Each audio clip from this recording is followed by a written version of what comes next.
Hello everyone, welcome again my YouTube channel Aarti English classes. आज मैं आपको कराने वाली हूँ the most important topic that is based on singular and plural noun. अब आप कहोगे कि तो बहुत इजी है, सिंगुलर नाउन प्लूरल नाउन हमें तो अच्छे से पता है कि किसी भी नाउन में एज एस लगा देंगे तो सिंगुलर से प्लूरल बन जाएगा, ये तो हम जानते हैं। तो आप क्या इंपॉर्टेंट बताने वाली हूँ? हाँ, इंपॉर्टेंट ही तो बताने वाली हूँ मैं आज मैं आपको ये बिल्कुल भी नहीं बताने वाली कि आपको नाउन में एस या एस लगा के प्लूरल बनाना है, बल्कि मैं आज आपको ऐसे फैक्ट्स बताने वाली हूँ जो आज तक आपको नहीं पता और हर कॉम्पिटिटिव एग्जाम में यहाँ से क्वेश्चन आते ही आते हैं। क्योंकि आज का जो कंपटीशन लेवल हो गया है, कॉम्पिटिटिव एग्जाम का जो लेवल है वो इतना हाई, इतना हार्ड हो गया है कि जब पेपर में बैठते हैं ना जाकर सोचते हैं ये क्या आ गया, ये तो हमने पढ़ा ही नहीं है। सिलेबस में तो दे दिया जाता है कि नाउन आएगा सारा, और नाउन में जब हम पढ़ते हैं तो सारे नाउन पढ़ने होते हैं, उसमें हमें सिंगुलर नाउन प्लूरल नाउन भी पढ़ने होते हैं और कॉमन से फैक्ट हम पढ़ लेते हैं। लेकिन जब एग्जाम में जाके बैठते हैं और ऐसे ऐसे फैक्ट हमारे सामने आते हैं कि हमारे दिमाग की दही बन जाती है, पूरा दिमाग हिल जाता है कि ये क्या आ गया, कहाँ से आ गया। तो वीडियो के लास्ट तक बने रहिएगा। ऐसे एस लगाए बिना हम नाउन को कैसे प्लूरल बनाते हैं, बस यही आज मैं आपको बताने वाली हूँ। तो चलिए स्टार्ट करते हैं आज की video without any delay. Fact देखिए, लैटिन के कुछ ऐसे शब्द कि लैटिन एक लैंग्वेज थी जिससे इंग्लिश बनी है, जैसे संस्कृत से हिंदी बनी है, इसी तरीके से लैटिन से ही इंग्लिश बनी है। जब लैटिन से इंग्लिश लैंग्वेज को फॉर्म किया गया तो कुछ वर्ड्स एज इट इज उठा लिए गए और कुछ वर्ड्स को चेंज कर दिया गया। आज भी हम बहुत सारे ऐसे वर्ड यूज करते हैं इंग्लिश में जो कि आज भी लैटिन लैंग्वेज के ही है, तो वहीं से रूल बना है ये। लैटिन के कुछ ऐसे शब्द, ऐसे वर्ड जिनके एंड में अम आता है, ठीक है, अभी थोड़ा पजल मत होएगा, पहले रूल को पहले पढ़ लीजिए। अम आता है मीन्स जो वर्ड है वो यू एम पे खत्म होने वाला है, सिंगुलर होते हैं, ठीक है। जब हम लैटिन के कुछ ऐसे वर्ड जो कि एम पे खत्म होते हैं मीन्स जिनके लास्ट में यू एम आ जाता है वो सिंगुलर होते हैं। लेकिन जब हमें उनको प्लूरल बनाना होता है तो हमें क्या करना होगा, हमें एम को पूरा का पूरा ही चेंज कर देंगे वर्ड को। तो क्या हो जाएगा, जो एम है, जो यू एम है वर्ड के लास्ट में, उसे रिमूव कर देते हैं और उसकी जगह पे ए लगाया जाता है। आजकल कॉम्पिटिटिव एग्जाम में मोस्ट इंपॉर्टेंट टॉपिक है जहां से क्वेश्चंस बन के आते हैं। आजकल ये नहीं पूछा जाता कि थीफ का क्या प्लूरल होगा या फिर वाइफ का क्या प्लूरल होगा, नाइफ का क्या प्लूरल होगा, वो बहुत आम हो चुके हैं, वहां से क्वेश्चन नहीं आते। ऐसे ही वर्ड्स आपको मिलेंगे जिनका आपको प्लूरल बनाना होगा, या फिर ऑप्शन में अलग अलग 4 ऑप्शन दे दिए जाएंगे। अगर आपको ये रूल प्रॉपर पता होगा तो ही आप करेक्ट ऑप्शन चूज कर पाओगे। Got it. तो आई थिंक आपको ये फैक्ट समझ में आ गया होगा। मीन्स लैटिन के कुछ ऐसे वर्ड्स जो अम मीन्स यू एम पे खत्म होते हैं, जब हम उनको प्लूरलाइज करते हैं, उनको प्लूरल बनाते हैं, तो हम यू एम को रिमूव कर देते हैं टोटली और यू एम की जगह पे हम ए यूज करते हैं। देखिए कैसे, एग्जाम्पल डाटम। अब देखिए डाटम वर्ड किस पे खत्म है, यू एम पे एंड है वर्ड, तो जब हम इसका प्लूरल बनाएंगे तो इसका प्लूरल हो जाएगा डाटा। कहते हैं ना कितना डाटा यूज हो गया है, ये डाटा प्रोवाइड करो। तो हम क्या करते हैं, जो डाटा वर्ड यूज करते हैं अपनी डेली लाइफ में वो हम प्लूरल यूज करते हैं, लेकिन अगर उसको सिंगुलर हम बनाए तो उसका सिंगुलर होता है डाटम।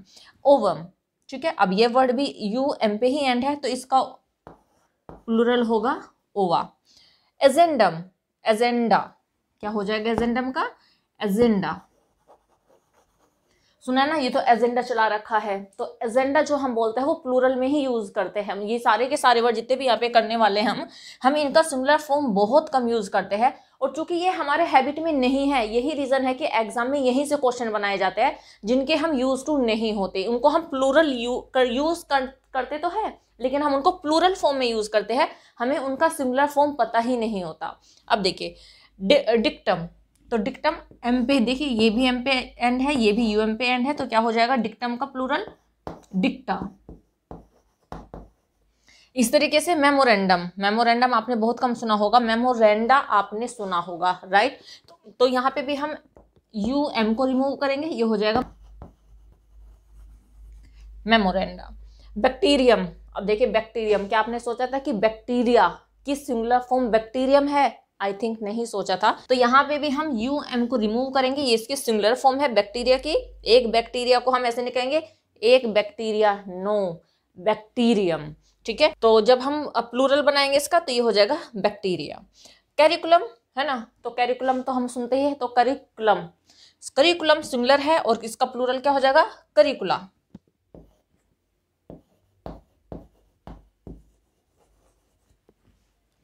राइट, तो होप ही समझ में आ गया होगा आपको। अगर आपको एग्जाम में ये मिल जाते हैं तो वैसे ही इनके अलावा कोई ज़्यादा वर्ड नहीं है, लेकिन फिर भी आप ध्यान रखिएगा कि अगर लैटिन वर्ड्स यू एम पे एंड हो रहे हैं और आप उनको प्लूरल बनाते हो या फिर इनका प्लूरल फॉर्म दिया जाता है, इनका सिंगुलर फॉर्म पूछा जाता है, तो आप ए को रिमूव करके यू एम का यूज कीजिएगा। या फिर अगर सिंगुलर दिया है प्लूरल में चेंज करना है तो यू एम को टोटली रिमूव कर दीजिएगा और यू एम की जगह पे आपको लिखना है ए। तो होप समझ में आ गया होगा ये पॉइंट। एक और फैक्ट मैं आपको ऐसे ही बताने वाली हूँ जिसको सुन के आप सरप्राइज होने वाले हो कि क्या ऐसा होता है, और ये तो हमें पता ही नहीं था। चलिए देखिए उस फैक्ट को। नेक्स्ट रूल देखिए, कुछ लैटिन वर्ड्स के एंड में यूएस मीन्स जब हम इसको प्रोनाउंस करेंगे वर्ड को तो अस की साउंड आएगी निकल के। तो कुछ जो वर्ड होंगे लैटिन की वो यूएस पे एंड होंगे, राइट, उनके एंड में यूएस आएगा, मीन्स प्रोनाउंसिएशन अस होगा उसका। तो जब हम इसको प्लूरल बनाते हैं तो यूएस को रिमूव करेंगे एंड इन दोनों को रिमूव करके हमें आई यूज करना है। ठीक है, अभी पहला फैक्ट मैंने आपको बताया था, वहां पे लास्ट में यू एम आया हुआ था, हमने उसको रिमूव करके ए लगाया था। लेकिन अगर आपको ऐसे वर्ड नजर आ जाते हैं जिनके लास्ट में यूएस आया हुआ हो और हमें उन्हें प्लूरल बनाना हो तो तब हम यूएस को रिमूव करेंगे और आई लगाएंगे। देखिए कैसे। रेडियस, आपने सुना ही होगा रेडियस, ठीक है। तो रेडियस को जब हम प्लूरल बनाते हैं तो क्या हो जाएगा, रेडाई, इट्स रेडाई। अब देखिए, अब आप बोलोगे कि मैम आज तक हमने ऐसा वर्ड देखा नहीं जो डबल आई पे एंड होता है। तो इसका देखिए सिंपल सा रूल ये है कि जब हम रेडियस में से यूएस को रिमूव करेंगे, हमें आई तो रिमूव नहीं करना, तो हम यूएस को रिमूव करेंगे एंड ऑलरेडी आई वहाँ पे रह जाएगा। तो ये मत सोचेगा कि हम सिंगल आई लिखेंगे, नहीं, आपको आई तो लगाना ही है ना। यूएस को हटाएंगे और आई लगाएंगे तो इसका प्रोनाउंसिएशन होगा रेड आई। आप इसको रेडी मत पढ़िएगा बिकॉज यहाँ पे जब हम लास्ट में आई लगाएंगे ना तो आई की ही साउंड आएगी, तो हम आई ही प्रोनाउंस करेंगे, तो ये हो जाएगा रेडाई, राइट। नेक्स्ट है सिलेबस। अब देखिए सिलेबस जो है वो सिंगुलर होता है, जब हम इसका प्लूरल बनाते हैं तो इसका हो जाएगा syllabi, it will be syllabi, right. तो यहाँ पे भी हमने क्या किया है, यूएस को रिमूव किया है, ठीक है। और यूएस को रिमूव करेंगे तो हमारे सामने ये जो इतने वर्ड है ये तो एज रह जाना है, तो ये हो जाएगा सिलेबाई। ओके, सेलेबी मत पढ़िएगा, सिलेबाई। नेक्स्ट देखिए, न्यूक्लियस, तो क्या हो जाएगा, न्यूक्लाई।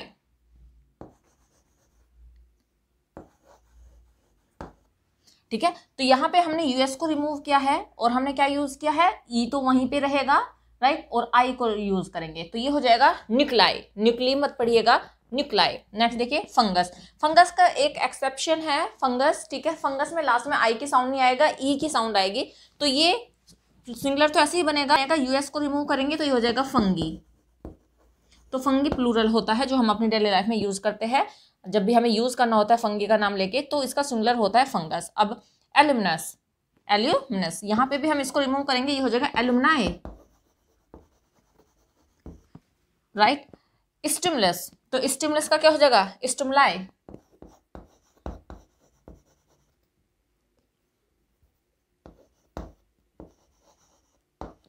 स्टिमुलाई, यूएस को ही रिमूव करेंगे तो हो जाएगा stimuli. Cactus, cacti, right, it will be cacti. तो देखिए ये सारे के सारे आई थिंक समझ में आ गया। लेकिन आपको क्या करना है कि आपको इनको, ये क्या कभी कभी ये पूछ लिया जाता है एग्जाम में कि रेडियस दे दिया जाता है, रेडी दे दिया जाता है, या फिर दो ऑप्शन और दे दिए जाते हैं, पूछते हैं कि बताइए सिंगुलर फॉर्म कौन सी है इनकी। तो आपको फाइंड आउट करना होगा कि जिनमें भी यूएस लगा हुआ आएगा वो सिंगुलर फॉर्म होती है और जिनके लास्ट में आई आएगा वो होती है प्लूरल फॉर्म। या कभी कभी मैचिंग दे देते हैं, आपको 4 वर्ड्स दे देंगे, उनका मैचिंग दे देंगे कि वो बोलेंगे कि बताइए कौन सा इनकरेक्ट मैच है, तो इसके सामने ये दे देंगे, इसके सामने ये दे देंगे, इसके सामने ये दे देंगे और इसको चेंज करके दे देंगे। तो आपको वही गलत ढूंढना होता है कि कौन सा मिसमैच है। तो अगर आपको पता होगा कि सिंगुलर क्या होता है इनका एंड प्लूरल क्या होता है, तो आप इजीली आप चुटकियों में करके आओगे, आपको किसी तरह की कोई प्रॉब्लम नहीं आएगी। ये एग्जाम ओरिएंटेड पैटर्न मैंने आपको बताया है, ये कॉन्सेप्ट मैंने आपको बताया है, क्योंकि आजकल एग्जाम में यहाँ से क्वेश्चन आ रहे हैं। आप इनको अच्छे से माइंड में सेट कर लीजिए, आप इनको लर्न कर लीजिए कि अगर ये वर्ड आ गया है तो इनका सिंगुलर ये होने वाला है एंड इनका प्लूरल ये होने वाला है। तो बस यही वीडियो थी आज की। आई होप सारा का सारा मैटर समझ में आ गया होगा आपको। अगर आपको एक बार में समझ में ना आए तो वीडियो दोबारा देख लीजिएगा, बट इन टॉपिक को बिल्कुल अच्छे से समझ लीजिएगा अगर आपको अच्छे मार्क्स चाहिए और कॉम्पिटिटिव एग्जाम को आपको हिट करना है। तो बस इस वीडियो में इतना ही, मिलते हैं नेक्स्ट वीडियो में। Till then bye bye, take care, stay healthy and keep learning.